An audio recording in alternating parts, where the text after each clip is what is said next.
Hello everyone and welcome to my cruise channel. Today we're going to talk about Embarkation Day and what to expect.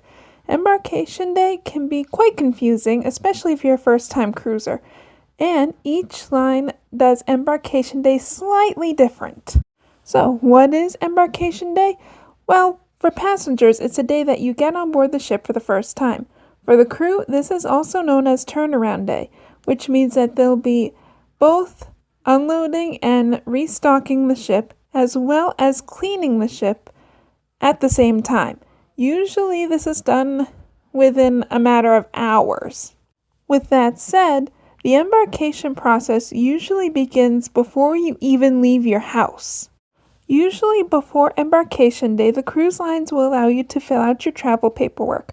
For Carnival, this usually starts about 2 weeks before Embarkation Day. For Celebrity and Royal, on the other hand, their online check-in opens about 45 days prior to your sailing.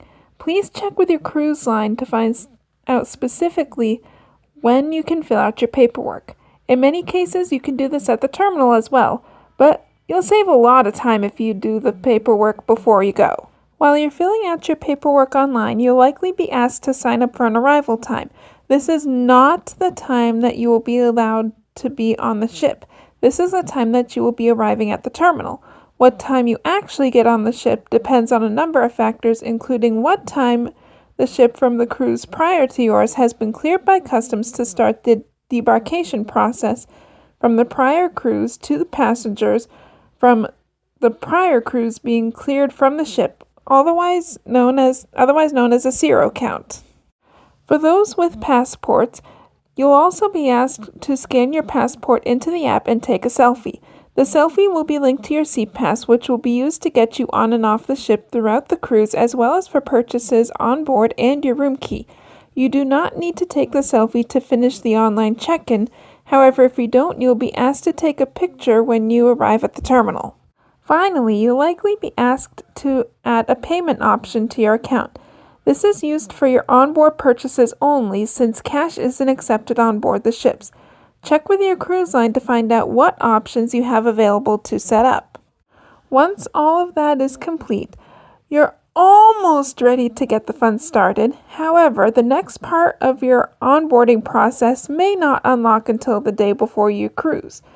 Some cruise lines allow you to do their muster drill the day before you leave. Each cruise line has a slightly different method for doing this, but I'll link a video in the comments below which explains the general process for this. For cruisers on lines that don't have the e-muster drill option, you will be expected to do this on Embarkation Day. This is a mandatory drill for everyone, and the cruise cannot start until everyone on board has completed the drill. So please do your drill as soon as you can. For cruisers that don't have the option of the e-muster drill, once you pass through customs and board the ship, you may proceed directly to your muster station to do the drill. Your muster station can usually be found on your cruise line's app or your SeaPass card. After you finish your drill, you may be allowed to drop your luggage off in your cabin. Not all cruise lines allow this, so please check with them before you leave. As I mentioned before, this is turnaround day for the crew, so they're generally cleaning the ship for you or unloading and restocking the ship for your cruise.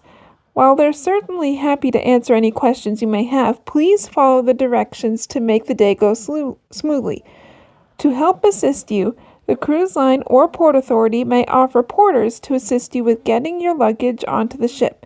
You may leave your suitcases with them and they will load your suitcases onto the ship and even deliver them to your room for you. Some may ask for small tips, so keep some cash handy. Once all of that is complete, you may explore the ship or have something to eat. Usually the pools are open, so if you plan on swimming, pack your swimsuit and a change of clothes in your carry-on, along with anything else you may need for the day, as you may not have access to your suitcase until hours later.